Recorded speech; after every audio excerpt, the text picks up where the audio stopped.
warahmatullahi wabarakatuh. Alhamdulillahi nahmaduhu wa nasta'inuhu wa nastaghfiruh. Wa na'udzu billahi min syururi anfusina wa min sayyiati a'malina. Man yahdihillahu fala mudilla lahu wa man yudlil fala hadiya lahu. Asyhadu an la ilaha illallah wahdahu la syarika lah. Wa asyhadu anna Muhammadan abduhu wa rasuluhu sallallahu alaihi ballagha risalah wa addal amanah wa nasaha al-ummah wa jahada fillahi haqqa jihadih. Hatta tarakana ala mahajjatin baydha'i lailuha kanahariha la yazigu anha illa halik. Sallallahu salamuhu alaihi wa ala alihi wa ashabihi wa man ihtada bihadihi wa tabi'a sunnatahu wa iqtafa atharahu ila yaumiddin. Wa ba'du fa inna asdaqal hadithi kitabullah ta'ala wa khairal hadi hadi Muhammadin sallallahu alaihi wasallam. Wa syarrul umuri muhdatsatuha fa inna kulla muhdatsatin bid'ah wa kulla bid'atin dhalalah wa kulla dhalalatin finnar. Ikhwani fillah rahimani wa rahimakumullah. Kita lanjutkan pembacaan kitab At-Taqrib atau At-Tadhib ya. Fi adillati matni riwayati wat taqrib yang ditulis oleh Syekh Mustafa Adib Al-Bukhari hafizahullah taala. Kemarin terakhir kita sampai di takbiratul ihram. Kemudian atau kemarin kita sampai di rukun arkan as-shalah, yaitu rukun-rukun salat yang 18 rukun sudah kita terangkan di awal ya. Ada perbedaan pembagian, yaitu masalah tumaninah, makanya ada yang menghitung 18, ada yang 16 dan yang lainnya. Kemudian kemarin sudah kita bahas niat, kemudian wal qiyamu ma'al qudrah, berdiri dengan kemampuan, kemudian takbiratul ihram. Nah, sekarang kita masuk ke wa qiraatul Fatihati. Rukun berikutnya setelah niat, kemudian berdiri, kemudian yang berikutnya yang ketiga adalah takbiratul ihram, kemudian sekarang adalah wa qiraatul Fatihah, yaitu membaca surat Al-Fatihah.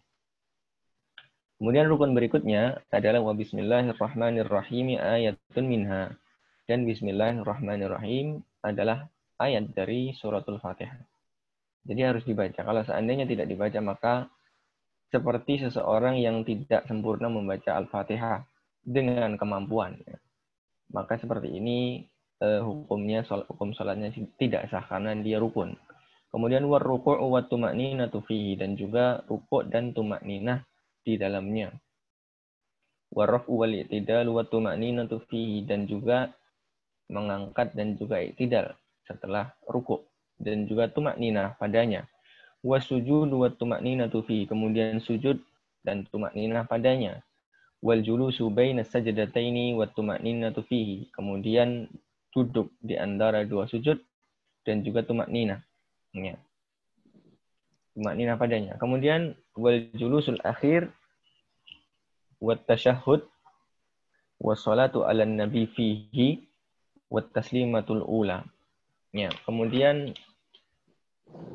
wal julusul akhir, dan juga duduk tasyahud akhir, kemudian wat tasyahud fihi, kemudian juga duduknya itu rukun, kemudian juga membaca tasyahudnya itu juga rukun. Wassalatu ala nabi fihi, dan juga salawat atas nabinya juga rukun. Wat taslimatul ula, dan juga salam yang pertama itu juga rukun. Wa niyatul khuruji minas shalah, kemudian niat untuk keluar sholat. Ini menurut beliau, yaitu Imam Abu Syuja, rukun, akan tetapi sebagian besar ulama mengatakan wa niyatul khuruj ini atau niat keluar dari sholat ini bukan bagian dari rukun. Ya, nanti kita bahas. Nah, tetapi yang menurut Syekh Al-Bukhari nanti di catatan kaki al-asah anha laysat biruknin, bahwasanya niat khuruj itu tidak rukun. Ya, ini sudah halaman berikutnya, tapi nggak apa-apa, nanti ana ulang lagi biar di sini aja. Kemudian wa niyatul khuruj minas salat wa tartibul arkani ala ma dzakarna. Kemudian urut, ya, mengurutkan rukun seperti yang sudah kita sebutkan. Nah, kita kembali lagi ke awal, yaitu qiraatul Fatihah, yaitu membaca Al-Fatihah. Jadi kalau kita hitung, maka dengan tumakninah, atau dengan tumakninah itu artinya adalah tenang, ya, yaitu di mana seseorang itu melakukan misalnya rukuk wa tumakninah, berarti rukuk kemudian juga tenang. Jadi tidak seperti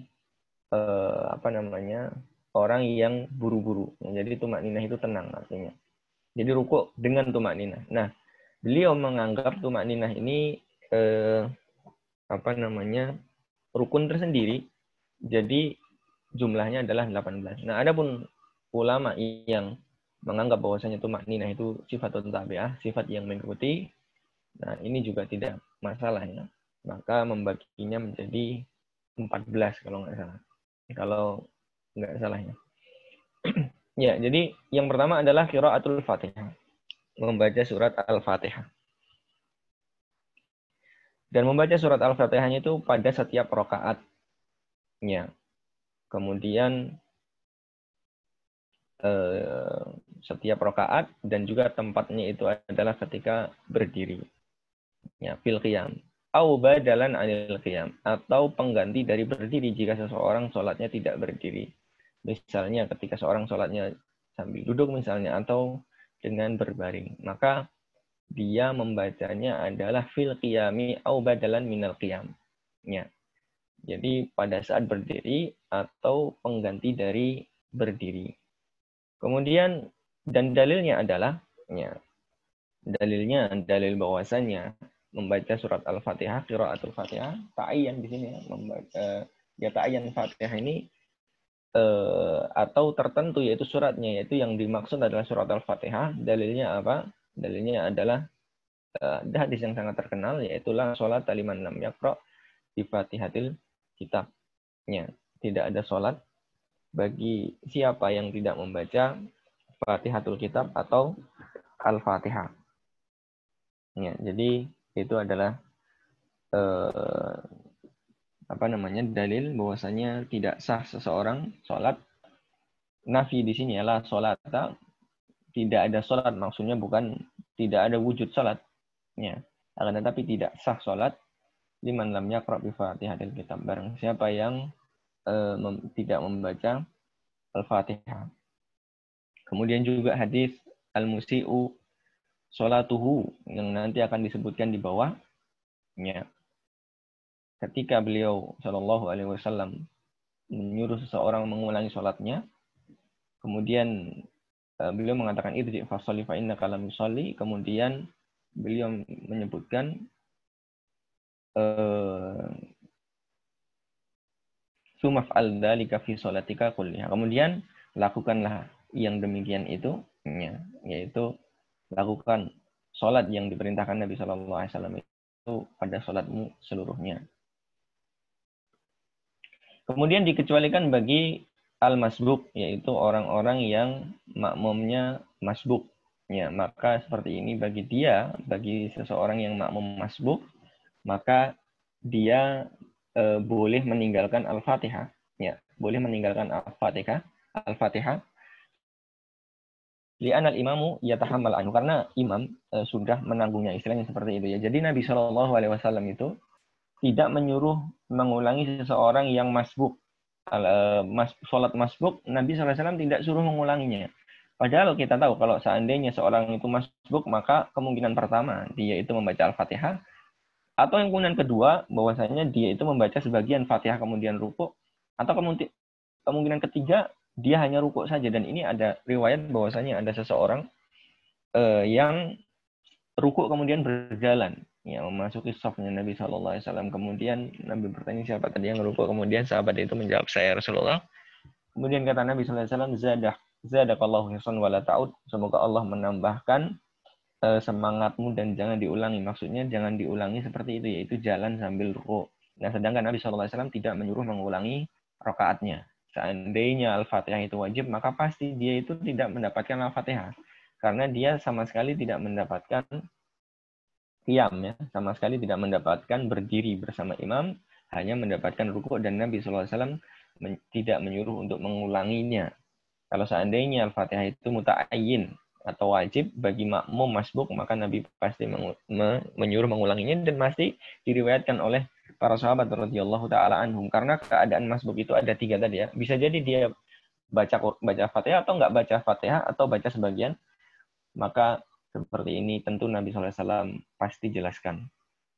Nah, kalau seandainya Nabi membolehkan untuk orang yang masbuk hanya mendapatkan rukuk saja untuk melanjutkan sholat, ya, dan tidak mengulangi atau menambah rakaat yang dia tinggalkan karena tidak ada Fatihah, maka seperti ini para ulama menyimpulkan bahwasanya orang yang makmum masuk itu dikecualikan, yaitu karena imam itu sudah menanggung membaca Al-Fatihah. Ya begitu pula dalam kitab Kifayatul Akhir disebutkan sebagian pendapat dari ulama Syafi'iyah itu juga mengatakan bahwasanya makmum masbuk di sholat jahriyah itu tidak wajib membaca Al-Fatihah karena sudah dibaca oleh imamnya, dan ini juga pendapat sebagian ulama di luar mazhab Syafi'i. Kemudian kita lanjutkan. Wa bismillahirrahmanirrahim ayatun minha. Rukun berikutnya adalah dan bismillahirrahmanirrahim ayatun minha. Ini juga sebenarnya penjelasannya panjang.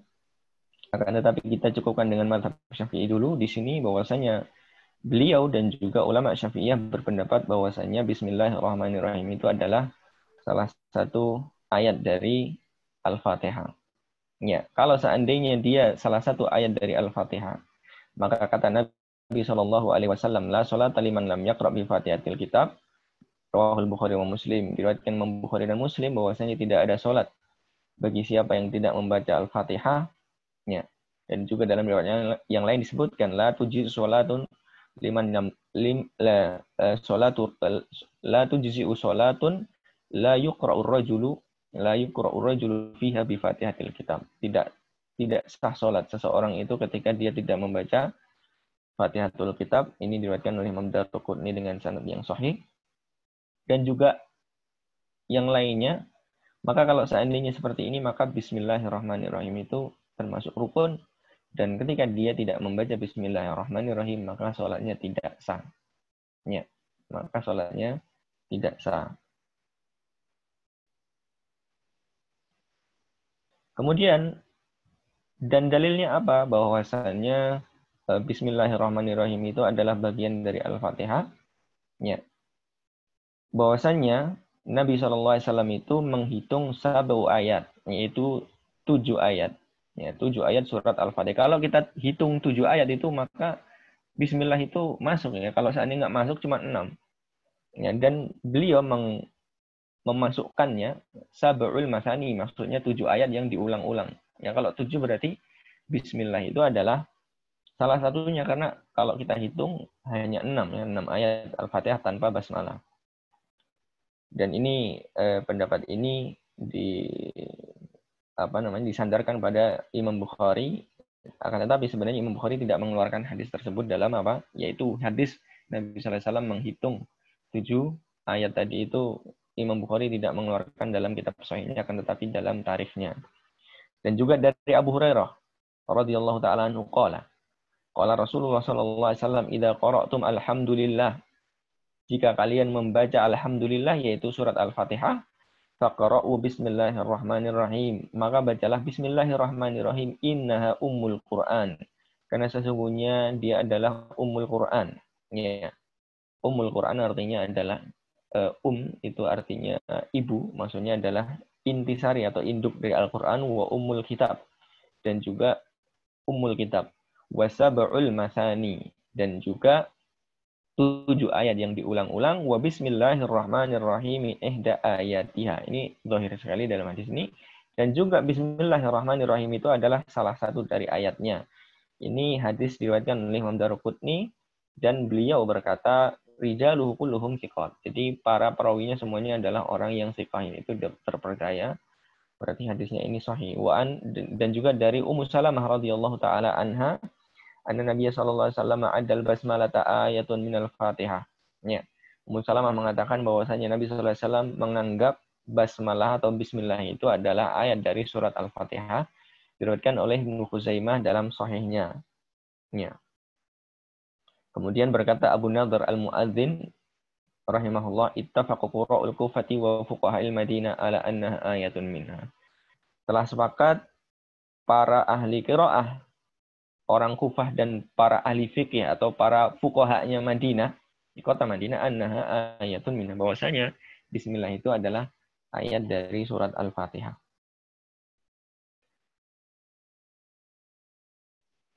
Ya, kalau seandainya ada yang mengatakan, nah sekarang kita jawab salah satu dalil bahwasanya ada yang menganggap bahwasanya Bismillah bukan dari Al-Fatihah. Kalau seandainya mengatakan dalam Sahih Muslim dari Aisyah radhiyallahu taala anha bahwasanya Nabi Shallallahu alaihi wasallam kana yastaftihu sholata bitakbir wal qiraati bilhamdulillahi rabbil alamin.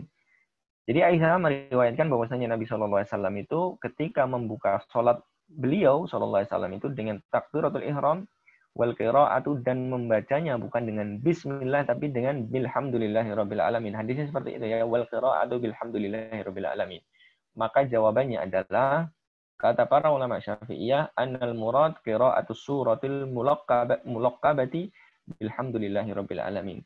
Yang dimaksud di sini ya, ketika Aisyah mengatakan radhiyallahu taala anha, kana yastaftihu sholata bitakbir wal qira'atu bilhamdulillah, beliau membuka salat dengan takbir dan membaca dengan alhamdulillah. Yang dimaksud di sini adalah membaca surat yang disebut dengan surat alhamdulillah. Jadi beliau memulai bacaannya dengan surat Alhamdulillah. Surat yang bernama surat Alhamdulillah. Seperti surat Al-Fatihah, maka di sini takwilnya atau penafsiran dari ulama Syafi'iyah itu beliau membaca surat yang bernama surat Alhamdulillah. Jadi istilahnya bukan dimulai dengan Alhamdulillah, tapi beliau membaca dengan surat Alhamdulillah. Surat Alhamdulillah itu adalah surat Al-Fatihah. Nah, surat Al-Fatihah itu dimulai dengan Bismillah. Jadi dalam hadis ini ulama Syafi'iyah mentakwil bahwasanya yang dimaksud bukan membaca diawali dengan alhamdulillah tapi diawali dengan surat alhamdulillah yaitu surat Al-Fatihah gitu ya. Ya, jadi surat alhamdulillahirabbil alamin. Wa in qila hadza khilafudz dzahir, kalau seandainya ini khilafudz dzahir itu artinya berbeda dengan dzahirnya. Ya, maka dikatakan jawabnya adalah ta'ayyana dzalika jam'an bainal adillah. Kita melakukan demikian atau melakukan takwil atau melakukan penafsiran terhadap hadis ini yaitu hadis Aisyah itu jam'an bainal adillah karena ada hadis yang bertentangan. Ya, supaya kita bisa mengumpulkan hadis yang bertentangan tadi itu, maka kita maknai hadis ini dengan makna yang tidak sesuai dengan zahirnya, yaitu tadi ya, bahwasanya Nabi sallallahu alaihi wasallam memulai dengan surat alhamdulillah bukan dengan kata alhamdulillah. Baik. Kemudian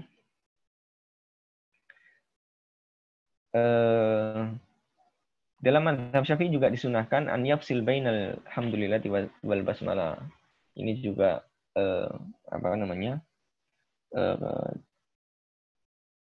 khusus ya, kekhususan dari mazhab Syafi'i bahwasanya disunahkan untuk menyambung antara bismillah dengan alhamdulillah. Jadi tidak difasal atau tidak dipisah. Bismillahirrahmanirrahim, alhamdulillahirabbil alamin. Ini sunnah. Ya. Atau tidak boleh dijeda terlalu ramai ya. Jadi bismillahirrahmanirrahim tidak boleh atau bukan tidak boleh, disunahkan untuk tidak dijeda, afwan. Kemudian jadi dalam masalah Fatihah ini para ulama Syafi'iyah mengatakan yajibu ri'ayatu hurufil Fatihati. Ya, ini yang pertama poinnya adalah dia harus memperhatikan huruf-huruf surat Al-Fatihah. Lau ata qadirun aw man amkana ta'allum badala harfi min al-Fatihati bi akhar lam yasih qira'atuhu litilkal kalimati. Kalau seandainya seseorang yang sebenarnya dia itu mampu untuk mengucapkannya atau mampu untuk belajar, ya, kemudian mengganti huruf dengan huruf yang lainnya, ya, maka kata para ulama di sini lam yasih qira'atuhu litilkal kalimah, maka bacaan untuk kalimat tersebut atau kata tersebut tidak sah. Maka dia harus mengulang bacaan dari kata tersebut, gitu ya. Misalnya seseorang yang sudah mampu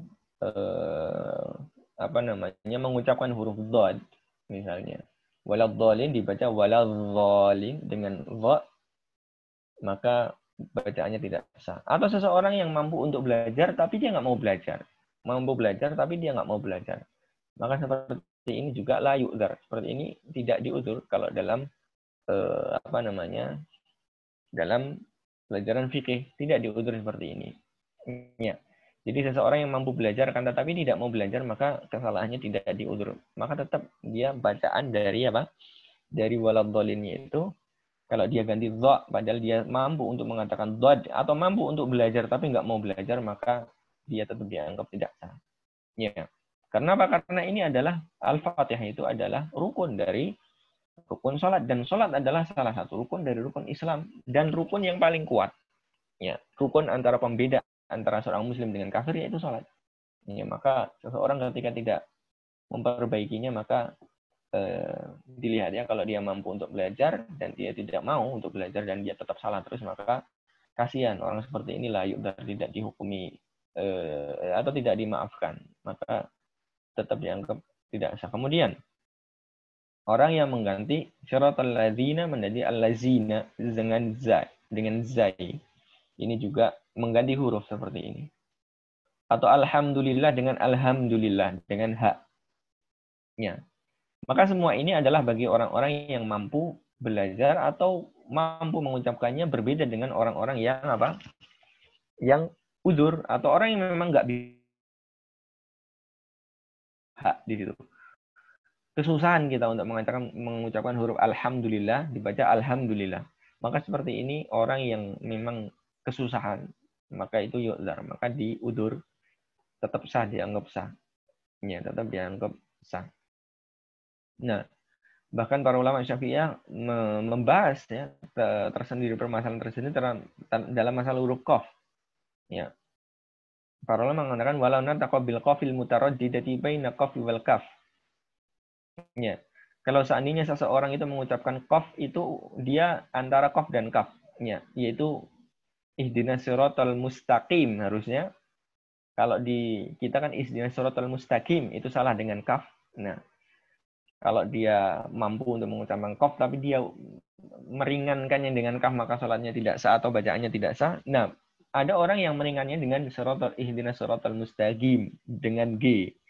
Maka di sini para ulama berbeda pendapatnya. Sebagian mengatakan sahih, maksudnya salatnya sah walaupun makruh. Nah, sebagian ulama seperti Imam Nawawi merinci. Kemudian juga Ibnu Hajar Al-Haytami mengatakan launa taqo biqafil arabi bainaha wa baina kaf ya dengan qaf yaitu antara kaf dengan qaf dengan G tadi siratal mustaqim tadi batulat illa an ta'tu'dharu alaihi ta'allum qabla khurujil waqti maka sholatnya batal kalau ihdinas siratal mustaqim dengan G padahal mampu untuk belajar tapi nggak mau belajar maka sholatnya batal atau bacaannya batal. Kapan itu? Ketika dia mampu untuk belajar dan masih ada waktunya. Maka dikecualikan bagi orang yang illa antu dzaro alaihi ta'allum, kecuali orang-orang yang tidak mampu atau tidak sempat belajar. Ya, qabla khurujil waqti, sebelum keluar waktu sholat tersebut. Ya, jadi seperti itu ya. Kemudian juga wajib kita memperhatikan tasdid. Ya, tasdid dalam surat Al-Fatihah. Kalau seandainya menghilangkan tasdid, maka ini juga berbahaya ya. Tasdidnya dihilangkan, maka ini juga bisa membatalkan bacaannya pada kata tersebut.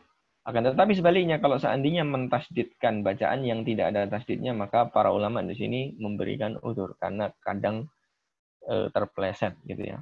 Jadi waqad asa'a wa ajza'ahu kata para ulama, dia telah berbuat jelek akan tetapi masih dimaafkan. Tapi kalau dia menghilangkan tasdid, maka itu tidak dimaafkan. Kemudian juga wajib untuk mengurutkan lafaz Al-Fatihah, nggak boleh lompat-lompat ya, nggak boleh lompat-lompat, dia wajib mengurutkannya dan juga tartib dan juga mualah. Mualah itu harus tidak ada jeda, maksudnya tidak ada potongan. Misalnya setelah alhamdulillahirabbil alamin, kemudian dia berzikir misalnya panjang zikirnya, maka seperti ini dia harus mengulangi lagi dari awal. Atau kata para ulama sukutun tola urfan, dia diam kemudian diamnya itu lama. Ya, lamanya ini secara kebiasaannya bukan diwaktuin tapi secara kebiasaan dianggap dia diam lama. Atau dia diam memang ingin untuk memotong bacaan, maka ini juga tidak boleh ya. Jadi dia harus apa? Dia harus mengulangi dari awal. Jadi kalau Al-Fatihah itu kepotong maka dia ulang dari dari awal. Kecuali bagi orang yang uzur. Illa li udhrin, kecuali orang yang uzur. Min jahlin, orang yang jahil. Ya, dalam masalah ini bukan masalah yang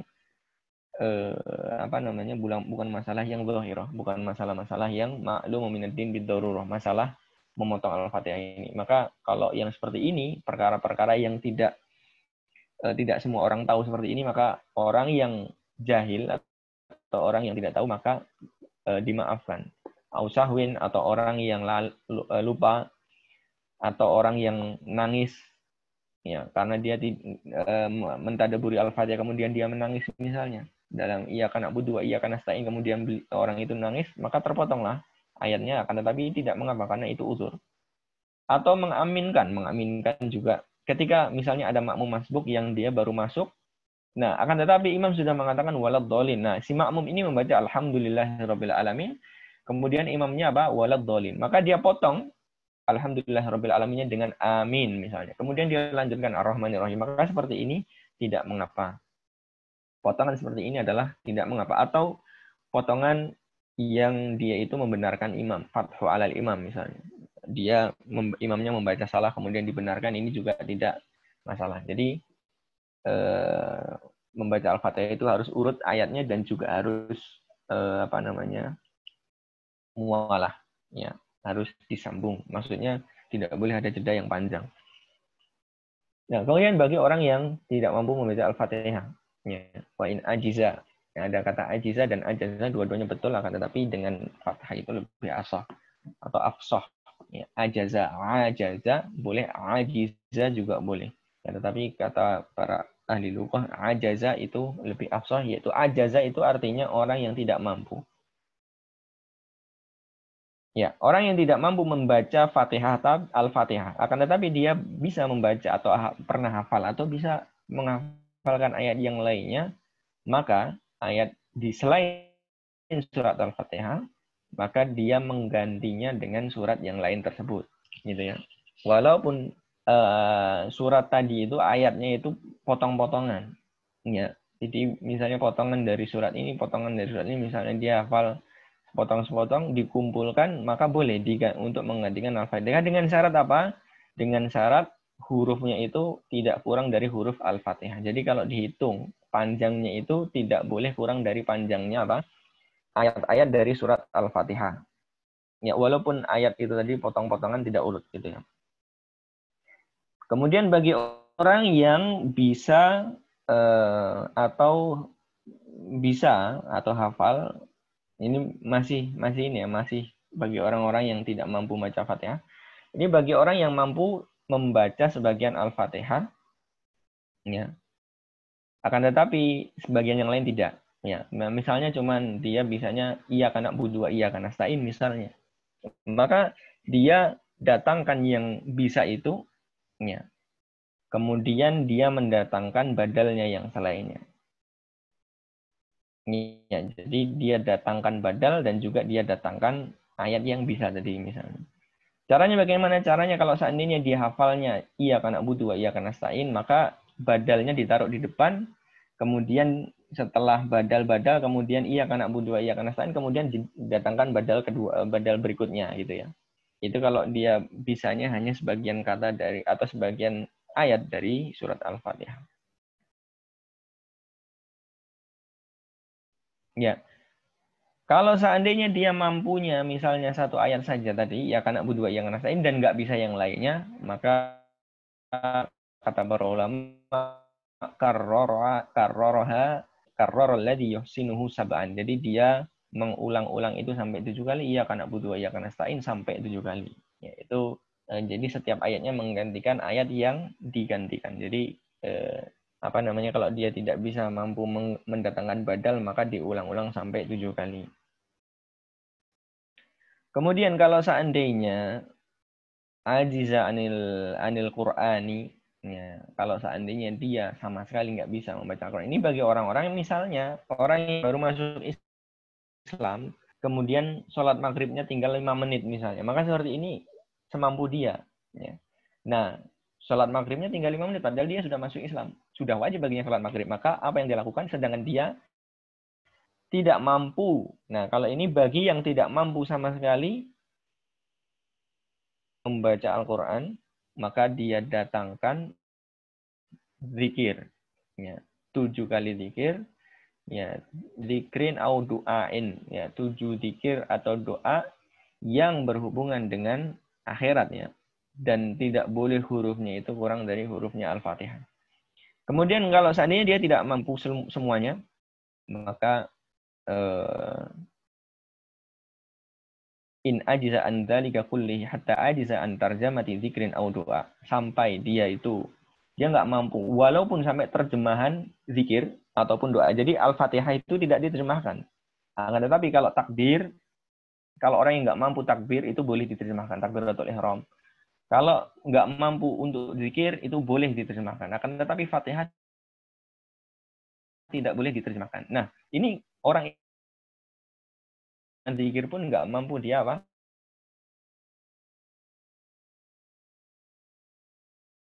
Takbiratul ihram, kemudian dia diam biqadril Fatihah.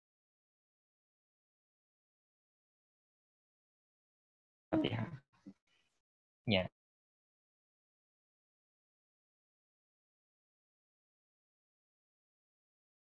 Diterjemahkan karena li'annahu yafutu bihal ijaz, karena sesungguhnya Al-Fatihah itu adalah kata-katanya mukjizat. Yang semisalnya ya. Dan mereka nggak mampu. Nah, kalau didatangkan dengan terjemahannya, maka ijaznya tadi atau bentuk tantangan Allah tadi itu jadi ya, termasuk Al-Fatihah. Adapun lafaz zikir maka bukan mukjizatnya, maka zikir diterjemahkan, akan tetapi Al-Fatihah tidak diterjemahkan. Kemudian kita lanjutkan ya. Warruku wa tuma'ninatu fihi. Kemudian ruku dan juga tuma'ninah padanya. Ya, ini masih di satu halaman ini ya.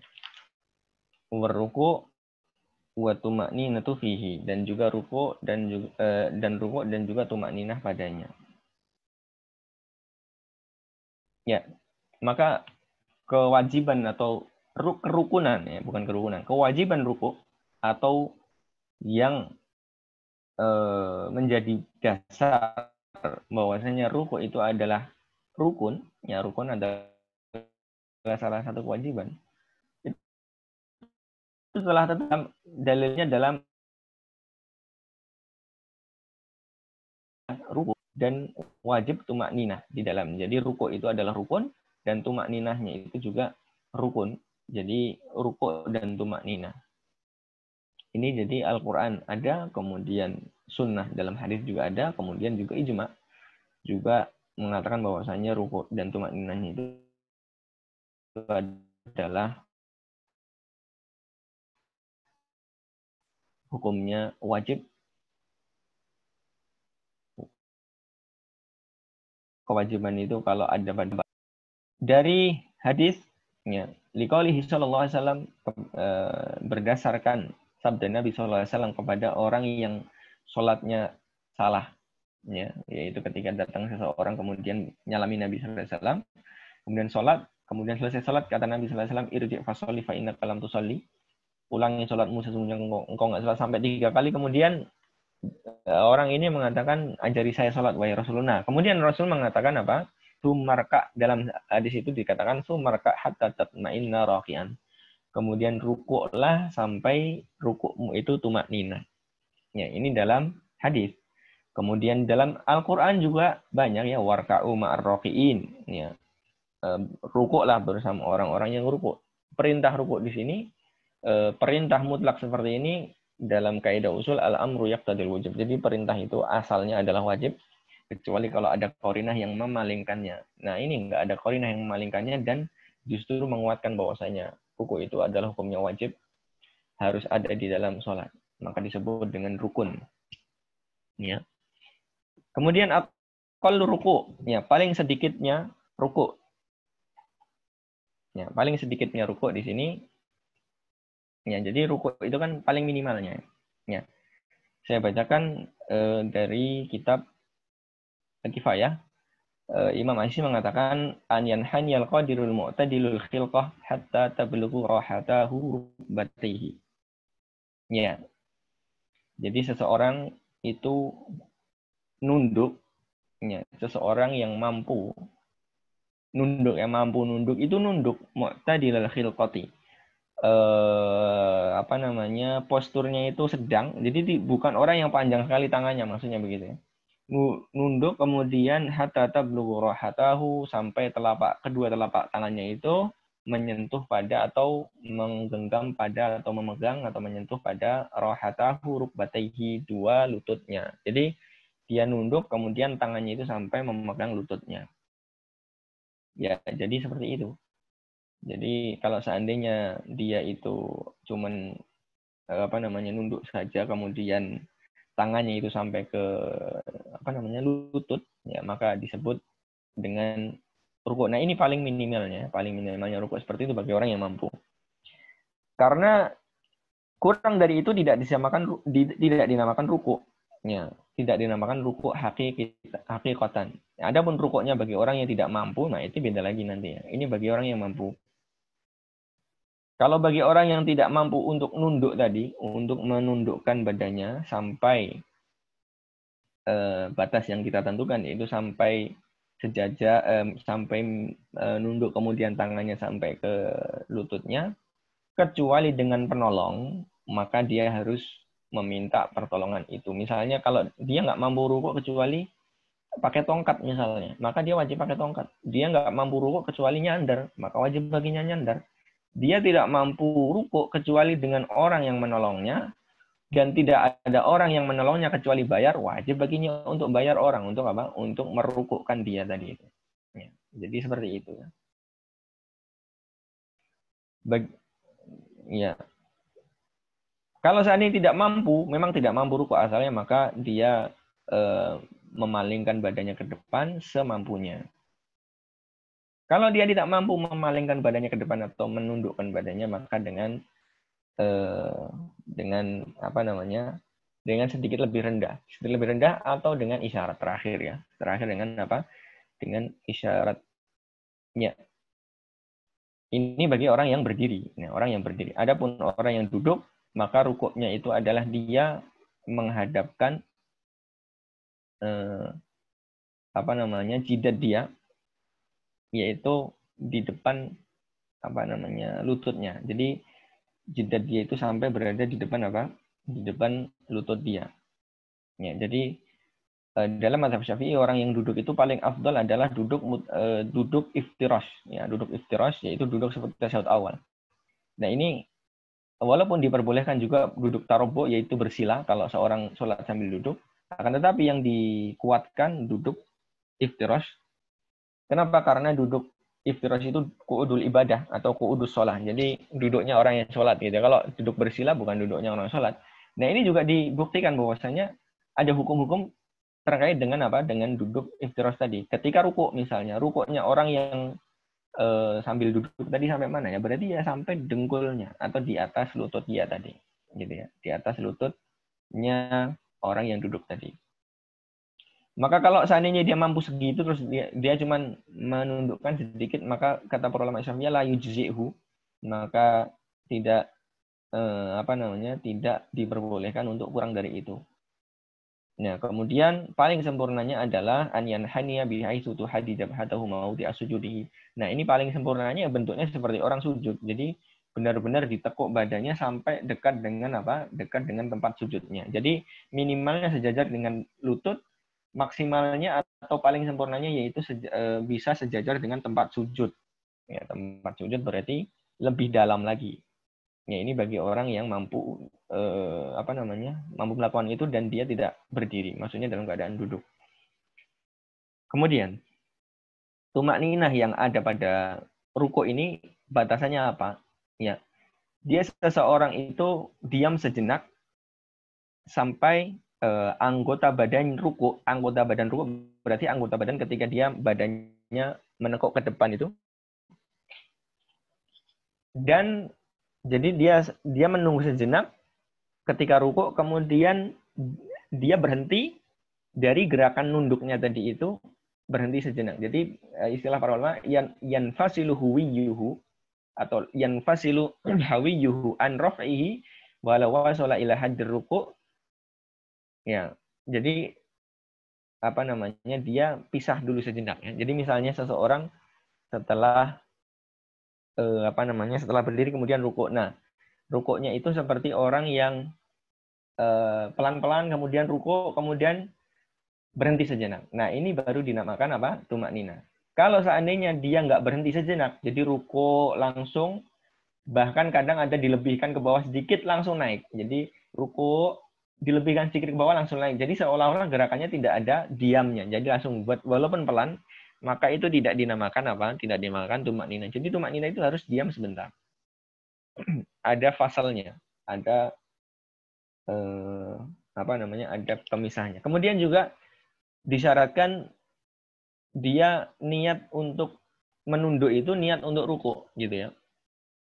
Niat untuk ruku. Kalau seandainya dia itu menunduknya itu niatnya untuk sujud tilawah, akan tetapi karena dia setengah nggak jadi sujud tilawah kemudian ruku, ya sudah ruku saja gitu, berhenti di tempat ruku. Nah, maka seperti ini apa namanya? Turunnya itu tidak dianggap untuk ruku. Jadi turunnya itu tidak dianggap niat ruku. Maka seperti ini juga diulangi dari awal. Jadi kalau dia niat sujud tilawah, kemudian sudah sampai di ruku, nggak jadi sujud, udahlah ruku aja gitu. Nah, maka seperti ini kata para ulama Syafi'iyah, itu la yu'tad bidalikal huwi. Maka keinginan dia untuk ruku atau memalingkan badan, menekukkan badan untuk ruku ini tidak dianggap. Kenapa? Li'anna sarfuhu an huwi ruku'i ila huwi sujudit tilawah. Karena li'anna sarfuhu an huwi ruku' ila huwi sujudit tilawah. Ya. Ya, karena dia memalingkan ya, asalnya memalingkan, maka kalau seandainya seperti itu maka dia diulang lagi dari awal, berdiri lagi kemudian rukuk lagi gitu ya. Ya, tapi ini para ulama mengecualikan yustasna minhul ma'mum idza qara imamuhu ayatu sajdatin wa hawal imamu liyarka wa dhannal ma'mumu annahu sajad li tilawah wa kharra liyasjud fatabayyana raka lil ma'mumi an yaj'al dzalika ruku' wa yakfihi dzalik wa yuktafaru fit tabi'i ma la yuktafaru fil mustaqil. Nah, ini kaidah ya. Ada kaidah mengatakan yuktafaru fit tabi'i ma la yuktafaru fil mustaqil. Jadi begini, dikecualikan bagi seseorang yang dia salah. Misalnya sampai di ayat sajdah, misalnya hari Jumat subuh misalnya. Nah, ayat sajdah harusnya kan sujud. Ya. Dia kira imamnya mau sujud. Ternyata imamnya ruku gitu. Jadi dia memang turunnya ingin sujud, tapi ternyata imamnya ruku. Ya atau sebaliknya, atau sebaliknya. Jadi dia pikir sujud, ternyata ruku atau sebaliknya. Seperti itu ya. Pokoknya dia salah gitu ya. Nah, dia pikir imamnya sujud untuk sujud tilawah, ternyata ruku. Memang cuma sampai di situ rakaatnya. Nah, kemudian dia turun. Nah, pas dia lihat imamnya ternyata ruku, langsung ruku. Maka seperti ini kata para ulama, berlaku kaidah tadi ya, yaitu yuktafaru fit tabi'i ma la yuktafaru fil mustaqil. Jadi dimaafkan bagi tabi itu hanya sebatas ngikut saja, ma la yuktafaru fil mustaqil. Jadi dari apa-apa yang tidak dari apa yang seandainya dia memang niatnya seperti itu tidak dimaafkan. Jadi kalau orang salah seperti itu kemudian langsung ruku, itu tidak mengapa karena dia hanya ngikutnya. Maksudnya seorang makmum kan ngikutin imam. Nah, dia nggak lihat. Nah, pas dia lihat ternyata seperti itu, maka dia maka dia dimaafkan. Nah, yang nggak dimaafkan itu apa? Bagi orang yang merubah niatnya. Jadi dia niatnya pertamanya sujud tilawah sampai pada bentuk ruku dia nggak jadi. Nah, maka seperti itu nggak boleh. Itu yang nggak boleh. Akan tetapi kalau dia tabi ngikut saja, ngikut imam, dan dalam prasangka dia itu imamnya akan sujud tilawah, ternyata tidak sujud tilawah, maka seperti itu langsung rukuk nggak apa-apa, nggak usah diulang ya. Dan ini sering terjadi ketika ketika seseorang yang tidak terbiasa sujud tilawah, ya biasanya dianggapnya rukuk, padahal itu sujud tilawah. Ini juga sama perkaranya. Jadi Dia rukuk dulu ternyata orang pada sujud akhirnya ikut sujud, maka seperti ini juga tidak mengapa ya, karena kaidah mengatakan yuktafaru fit tabi ma la yuktafaru fi ghairihi atau ma la yuktafaru fil mustaqil. Ya, jadi seorang makmum itu hanya tabi maka dia diampuni. Baik, kita lanjutkan ya. Sampai mana tadi? Ya. Kemudian paling sempurnanya rukuk ya. Paling sempurnanya ruku bahwasanya Imam Ahmad mengatakan anyan hanya bihaitsu yastawi dhahrahu unuqahu. Jadi seorang itu ruku sampai sejajar antara leher dia dengan punggungnya. Jadi benar-benar lurus datar gitu ya. Wa yamudduha kasafihah, kemudian membentangkan punggungnya seperti datar gitu ya. Wa yansibu saqaiha, kemudian kakinya itu atau betisnya lurus, tidak boleh nekuk. Wa ya'khudhu rukbatayhi bikafai, kemudian dua lututnya itu dipegang dengan dua telapak tangannya. Kemudian jari-jarinya dipisahkan, kemudian menghadap kiblat tentunya, maksudnya jari-jarinya itu mengarah ke kiblat dipisahkan. Jarul farik itu tidak digenggam. Maksudnya farik itu bukan dipisah renggang, tapi maksudnya bukan digenggamkan dalam keadaan sujud, tapi ditempelkan ke ke lutut dia. Nah, ini ada sunnahnya atau ada hadis yang diriwayatkan demikian. Kemudian berikutnya adalah iktidal. Beliau mengatakan warruku wa tuma'ninatu fihi, kemudian dalam matan disebutkan warrafu wal iktidalu wa tuma'ninatu fihi. Rafa yaitu mengangkat, wal iktidal. Iktidal itu berdiri dari ruku tadi itu, wa tuma'ninatu fihi, dan juga tuma'ninah. Nah, ini iktidal itu juga rukun dari sabda Nabi SAW kepada orang yang salah sholatnya tadi, sumarfa hatta ta'tadilla qa'iman. Kemudian berdirilah sampai iktidal, benar-benar iktidal dalam keadaan berdiri atau benar-benar lurus. Jadi kalau iktidal itu nggak cuman seperti apa ya, nanggung gitu. Sami Allahnya itu masih setengah baru langsung sujud. Nah, maka itu tidak tumakninah itu. Ya. Jadi dia harus benar-benar berdiri sampai tenang, ya, sampai anggota badannya itu lurus. Nah, kemudian baru sujud. Ini namanya tumakninah. Ada kewajiban tumakninah, maka kan tadi kan Nabi mengatakan sumarfa hatta ta'tadilla qa'iman, kemudian berdirilah sampai iktidal berdiri. Nah, tapi tidak ada tumakninah di sini. Nah, akan tetapi dalam matan, kalau dalam hadis kan sujud wa tumakninah, ruku' wa tumakninah, kemudian warraf wal iktidal wa tumakninah. Ya. Dalam matan tumakninah. Tapi dalam hadis sumarfa hatta ta'tadilla qa'iman.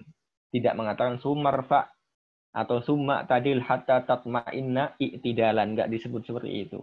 Maka apa dalil tumakninah dalam keadaan i'tidal atau ketika sami Allah liman hamidah itu, yaitu hadis diriwayatkan oleh Imam Ahmad dan yang selainnya, yaitu beliau Nabi SAW mengatakan fa'idha rafa'a ra'saka atau fa'idha rafa'ta ra'saka ay minar ruku'i fa'aqim sulbak hatta tarji'al idhamu ila mafasiliha.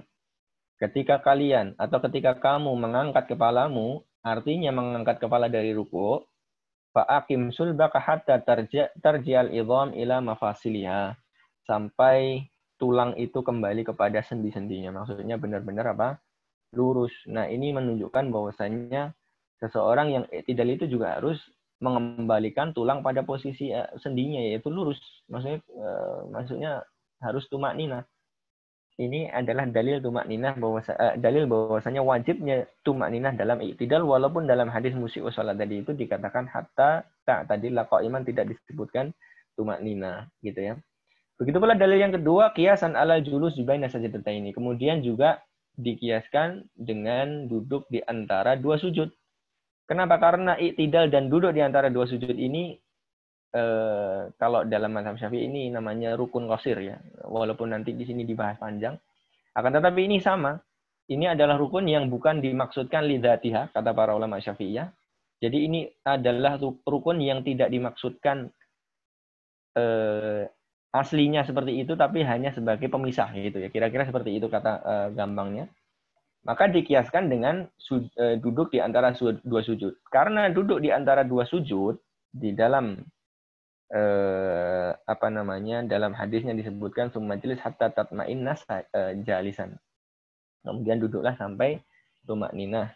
Ya, jadi duduknya tumak ninah, i'tidalnya pun harusnya juga tumak ninah karena sama gitu ya. Kira-kira seperti itu. Jadi dua dalil itu yang mendasari bahwasanya i'tidal juga harus memakai tumak ninah.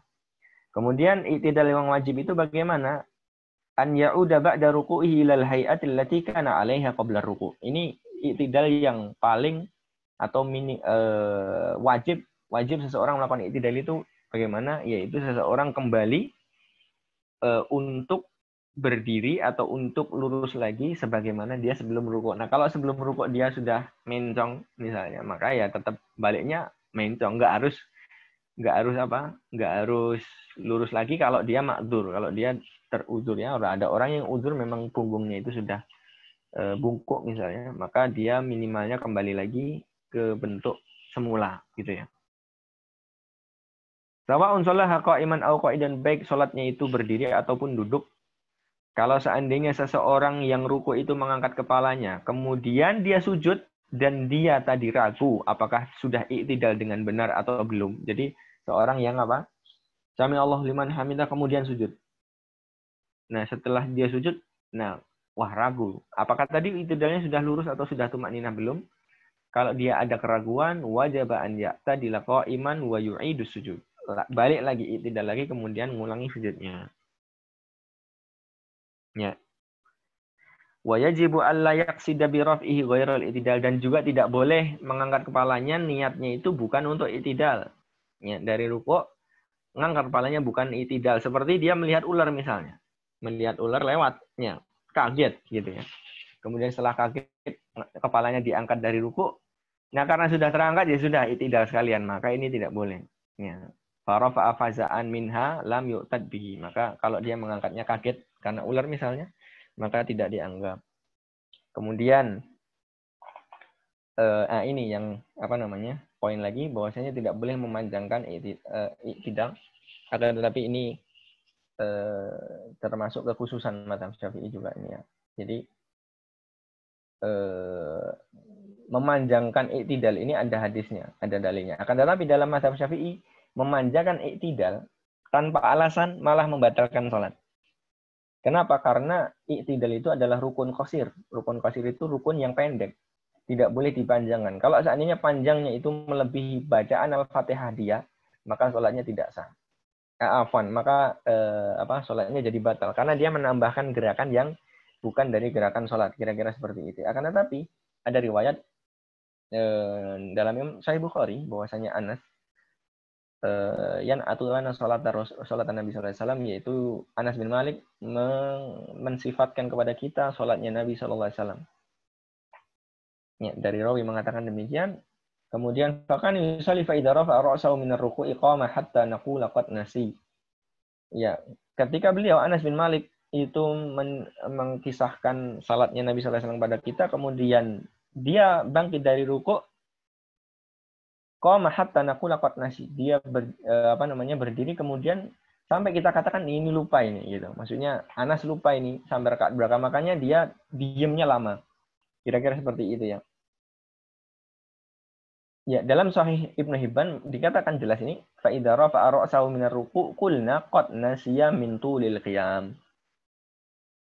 Ya, jadi ketika mengangkat kepalanya yaitu Anas bin Malik, kepalanya dari rukuknya ketika mensifatkan salatnya Nabi sallallahu alaihi wasallam, kita katakan Anas lupa min tulil qiyam karena dia berdirinya lama.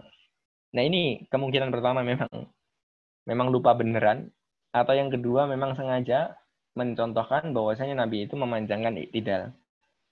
Ya, kemungkinan dua. Lupa beneran atau atau memang beliau mencontohkan panjangnya i'tidal. Akan tetapi walaupun dua kemungkinan ini tetap membantah bahwasanya panjangnya i'tidal itu tidak membatalkan sholat, gitu ya. Jadi panjangnya i'tidal itu tidak membatalkan sholat. Bahkan Imam Syaukani sampai mengatakannya. Jadi hadis ini menunjukkan atas disyariatkannya atau diperbolehkannya memanjangkan i'tidal dari ruku. Jadi ketika sami Allah liman hamidah itu boleh dipanjangkan. Dan juga duduk di antara dua sujud. Dan beliau mengatakan waqad dzahaba ba'du syafi'iyyati ila butlani sholati bi tadwilil i'tidal, dan sebagian Syafi'iyah mengatakan batalnya salat ketika memanjangkan i'tidal dan juga duduk di antara dua sujud, muhtajan bi anna tulahayan fil muwalah. Dalilnya bahwasanya kalau kalau memanjangkan i'tidal dan juga duduk di antara dua sujud itu adalah menafikan muwalah, jadi seolah-olah salatnya terputus gitu ya. Nah, wa ma adri ma yakunu jawabuhu an hadzal hadis. Nah, ini dan saya tidak tahu jawabnya tentang hadis ini, yaitu hadis Anas tadi. Dan juga hadis yang lainnya, ada beberapa hadis. Ya, jadi beliau mengatakan, dan saya nggak tahu jawaban Syafi'iyah apa yang harus dikatakan kalau seandainya mereka tahu hadis ini. Nah, saya sendiri juga belum tahu jawaban dari mazhab Syafi'i, jadi saya tidak bisa menjawabnya atau belum bisa menjawabnya. Ya, ini PR dari Imam Syaukani kepada mazhab Syafi'i sebenarnya. Ya. Akan tetapi dua kemungkinan tadi itu, bahwasanya kemungkinan memang Anas lupa atau Anas itu mencontohkan bahwasanya panjangnya i'tidal itu dari Nabi memang seperti itu, maka panjangnya i'tidal itu yang rajih wallahu alam bisawab. Ini juga pendapat sebagian ulama Syafi'iyah mengatakan bahwasanya tatwilul i'tidal memanjangkan i'tidal dan duduk di antara dua sujud itu tidak membatalkan sholat. Ini yang rajih ya, yang rajih seperti itu. Jadi kalau masyru' sama ghairu masyru' maka itu nanti ijtihad sifatnya. Adapun membatalkan maka wallahu alam yang rajih tidak membatalkan sholat. Ya, jadi nah ini saya bacakan dari kitab Kifayatul Akhyar, ada 3 pendapat dalam masalah memanjangkan i'tidal secara sengaja. Ya. Jadi yang paling dikuatkan oleh Imam Ahramain dan juga Imam Baghawi, ya, yaitu adalah batal illa haitsu warada syar'u bi tatwilihi fil qunuti aw salat tasbih atau salat tasbih, kecuali telah datang dari syariat yaitu ketika kunut dan juga salat tasbih. Ya, kunut memanjangkan i'tidal dan juga salat tasbih karena banyaknya tasbih di situ. Ya, walaupun salat tasbih itu juga diperselisihkan atau banyak riwayat, akan tetapi diperselisihkan sanadnya. Yang kedua, la tabtul mutlaqan. Nah, ini sebagian ulama mengatakan tidak batal secara mutlak. Nah, ini yang wallahu alam, ana masih condong ke sini ya. Wasalis yang ketiga, intau wala bi dzikrin akhar la bi qasdil qunuti lam tabtul. Kalau seandainya dia memanjangkan tadi itu dengan zikir yang lain, bukan niat untuk kunut, maka tidak membatalkannya. Wa hadza makhtarahun Nawawi. Imam Nawawi mengatakan kalau seandainya memanjangkannya tadi itu karena butuh untuk dipanjangkan, ya karena zikir misalnya, atau karena yang lainnya ada hajah, maka ini tidak membatalkan. Dan ini beliau menganggap aqwa, yang paling kuat. Ya. Akan tetapi beliau juga berpendapat dalam Aslul Minhaj bahwasanya tatwiluhu mubtil fil ashar. Jadi memanjangkannya tetap membatalkan kalau seandainya tidak ada hajah. Ya wallahu a'lam bishawab. Kalau seandainya memanjangkannya itu tidak ada keperluan, kemudian panjangnya itu panjang sekali secara kebiasaan, mungkin kalau dihitung lebih panjang dari Al-Fatihahnya, maka ini membatalkan sholat. Maka kita ambil pendapat pertengahan, yaitu pendapatnya Imam Nawawi ya. Jadi sebenarnya asalnya tidak membatalkan ketika ketika ada hajah atau ketika beliau atau seseorang itu meniatkan meniru Anas bin Malik atau meniru Nabi SAW dalam sebagian sunnahnya, ya, maka tidak membatalkan sholat. Kecuali kalau panjangnya panjang sekali, maka secara kebiasaan panjang sekali ini membatalkan. Wallahu a'lam bishawab. Lanjut.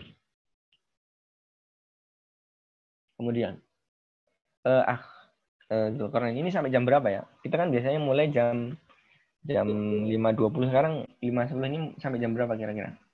Ini udah 1 jam, Sat. Udah 1 jam. Baik, mungkin sampai sini kita sujud untuk pertemuan berikutnya ya. Ya, sebenarnya mau saya selesaikan tapi masih panjang ternyata, masih banyak sekali. Atau ya, kita buka dulu pertanyaan, mungkin kalau ada yang ditanyakan silahkan. Kalau bisa dijawab sekarang kita jawab, kalau tidak ya buat pertemuan berikutnya. Ya, kalau Ustaz, teman-teman yang ingin bertanya, tafadhol bisa bertanya langsung atau bisa disampaikan melalui chat. Tafadhol.